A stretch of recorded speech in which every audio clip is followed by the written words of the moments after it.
All right, good afternoon. My name is Mike Hefner. I'm the Chief of Police here in Sapulpa, Oklahoma. And we've called this news conference, myself and Sheriff Harlan Moore of the Delaware County Sheriff's Office, who's assisted our department greatly, to give you an update on our double homicide from last night. First of all, I would like to say that on behalf of my department, we would like to offer our heartfelt condolences to the victims of the double homicide here in Sapulpa that occurred last night. 46-year-old Mohid Kamdakar of Tulsa and 40-year-old Robert Fields of Sapulpa. Our thoughts and prayers are with their families.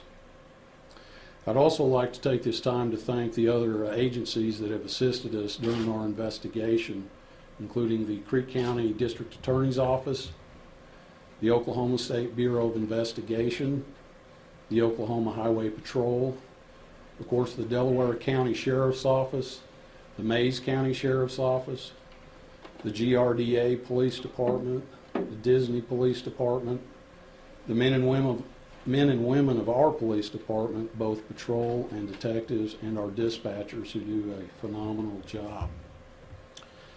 This is a terrible tragedy. 2 individuals who have died in our city, something that is a rarity in Sapulpa. On average, we see a homicide about once every 3 years. And to have a double homicide at the beginning of a new year is just terrible. But as a community, Sapulpa is strong, and we will work together to get through this. At the request of the District Attorney's Office last night, we had the OSBI who offered to assist and did come out and help us process the crime scene. We had gained information from the video. We got some good photos of our suspect. And earlier this morning, about the time that we were getting in around 6 o'clock, 7 a.m., we started getting a lot of information from the public, thanks to you, the media, by getting this information out to them. At about 6:16 a.m. this morning, the Delaware County Sheriff's Office received a burglary call in their county, and deputies responded to that burglary call. The homeowner at the time was out of town, but his burglary alarm system allowed him to view video.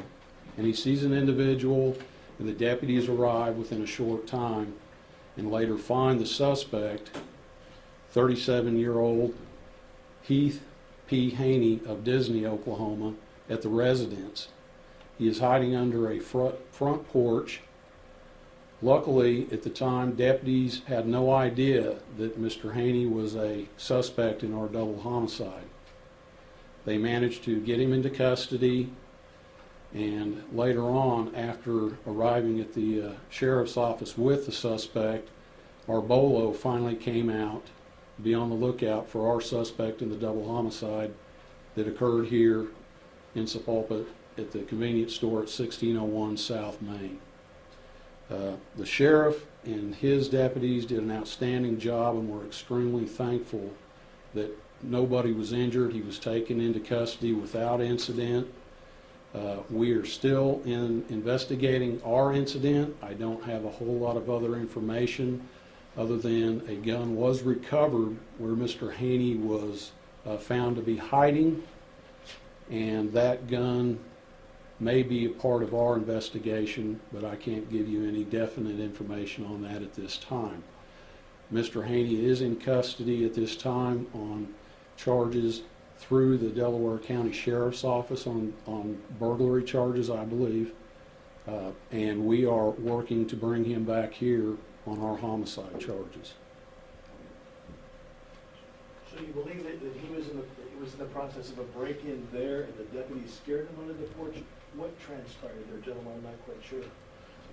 My understanding is that around 6:16 a.m., the homeowner gets a burglary alarm on his own system, and he sees this individual poking around his house, looking at around the doors and various areas of the residence, and he contacts the Delaware County Sheriff's Office and says, hey, there's someone around my residence. So that's when they dispatch deputies. But he's actually viewing in real time what's going on as the deputies are arriving. And even at one point, I believe, took a camera, and as the deputies get there, the dispatchers for Delaware County did an outstanding job, according to Sheriff Moore, and was managing to feed the information to the deputies on scene, and that's where they located him underneath the porch hiding. Do you feel good, Sheriff, that your guys weren't also involved in some violence there? Well, I think we're extremely lucky that it came down the way it did. I'm very proud of the deputies that were involved in this. One of them has several years of experience. Actually was in a training with a young deputy. The young deputy is actually the one that saw him. He was in a crawl space that was about this big and secreted in there. At the time that they were on the scene, it was dark, and we're just lucky enough that they did see him. The homeowner, the chief said, was able to watch it. He's actually in Oklahoma City watching it on his cell phone. He has Wi-Fi at his place on Grand Lake. The area, if you're familiar with Grand Lake, is near Dripping Springs, which is just outside of Disney. And nice home with a security system that was able to notify his phone that, hey, somebody's around your house. Suspect got into a storage shed, and when the deputies arrived on the scene, there was cans of gasoline next to his car, and then the search for him started. Are you all working under the assumption that this is a burglary gone wrong, or? No, we're under the assumption it was a burglary. Okay. At the gas station? At the gas station? Yeah, sorry. No. Okay. This is probably going to be a robbery. Okay. But again, we're still in the investigative stages. I have investigators working hand in hand with investigators at the Delaware County Sheriff's Office. Our district attorney is talking to the district attorney in Delaware County. So this is still an ongoing investigation. We're still gleaning more information. We're still getting calls from the public, and we're going to look at everything. But when this morning, about the time that the sheriff and his deputies were fielding that burglary report, is just about the same time that we were getting enough information from the public, and I will not go into exactly who, but because of you all helping us to get those images out to the public, we started getting calls right off the bat. The investigators, like I said, they were out from about 9 o'clock to 4:30 this morning, and as soon as other officers came in, myself included, we started just fielding call after call, gaining information to the point that we felt comfortable that this was our suspect and that we will be taking him into custody regarding the double homicide. Have you identified where he was living? Was he living in Sapulpa, or was he living near Disney? Do you have any details about? Recently, he was living in the Sapulpa area. He's originally from the Disney area. And he's still in the Delaware County Sheriff's custody, correct? He's That not is been correct. transported He yet. has not been transported at this time, but I do look for that to happen sometime in the near future. I know you guys are still investigating what exactly happened, why, if it was a robbery, or what happened at the gas station. But considering, you know, that, and then him going and, you know, potentially burglarizing this other home, what kind of suspect would you consider him? Would you consider him volatile, desperate, dangerous? What would be your description? Armed and dangerous is what we put out at the time because, you know, we've got a double homicide at a convenience store in a city where these types of things don't normally happen. Then he's on his way into another area, still armed. He had the gun with him when he was under the crawl space. He did not come out with it. Deputies secured that after he was taken into custody, which is why we are extremely thankful that the Delaware County Sheriff's deputies are fine, because we believe that had he wanted to, it could have been a lot worse. But thank goodness, you know, he is in custody where he belongs. Sheriff, has he offered any information under questioning? What's his demeanor? Actually, we didn't question him at all once we had him in custody for the burglary charge. I was called to the scene to transport him to the jail, and I did not question him whatsoever. Nor was he questioned even after he arrived at the jail. Once we linked the two, the Sapulpa incident together with ours, he was not questioned at all. And then How about his attitude, his demeanor? quiet. We heard some chatter that there were some threats made against that store owner in previous days. Have you all heard that, and could that be related at all? I don't have any information concerning that. All I know is that, again, sometime last night around 7:30 or a little before, we had a double shooting, and then officers later arrived and found two individuals that I mentioned earlier deceased. Motive, I don't have a motive other than it does appear that it was a robbery. But what his ultimate goal was, why he left here, went there, I don't know. Investigators, like I said, they are up there. They are also processing other evidence. They're also looking for other witnesses. And so while the investigation is ongoing, I can't give you any more further details. But like I said, we are confident that this is our suspect. We wanted to make sure that the public knew that he is in custody, thanks to our effort and also the Delaware County Sheriff's Office that actually took him into physical custody. And as we continue to investigate and when we get more of an understanding as to what was going on, we'll be willing to share what we can with you. But at this point, we're less than 24 hours into a double homicide, and we're extremely happy that this gentleman is in custody and not out in the public. To go back to what you said earlier about how this is a rarity here in this community, I mean, is that kind of what's, talk about the feeling here in the community. I mean, were you getting calls, people concerned that there was this individual on the loose? I mean, kind of go through that.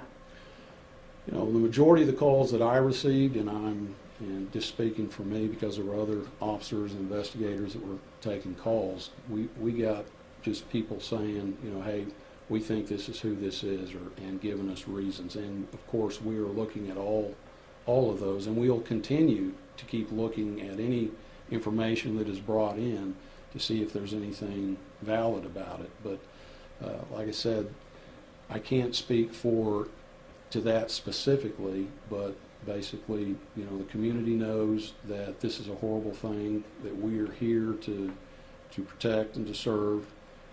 The officers were there in a matter of minutes after they got the call, thanks to good police work and probably a little help from above.